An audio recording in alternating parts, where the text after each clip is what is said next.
সুপ্রভাত। আমি সলিল বাগচি। আপনারা দেখছেন আমার ভিডিও স্মিথ গাঙ্গুলি প্রোফাইলে। আজ এই সকালবেলা আমি আপনাদের কাছে নিয়ে এসেছি আমার লেখা একখানি শীতের কবিতা। সেই কবিতাটি এখন পাঠ করে আপনাদের শোনাই, আপনারা শুনুন, দেখুন। কবিতার নাম শীতের দিনে। শীতের হাওয়া, হিমেল কুয়াশা, আজি পৌষ প্রভাতে রৌদ্রবিহীন।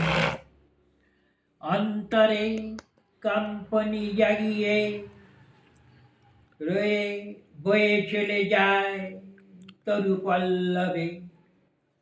বিহগ কুঞ্জে শাবক ঢাকি ডানা ছড়ায়ে আগলি।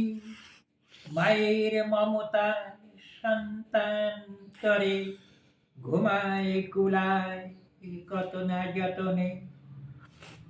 মাঠের কৃষক কর্মের মাঝে সিক্ত শীতল আদুল পায়ে উত্তাপ চায় রবির কাছে।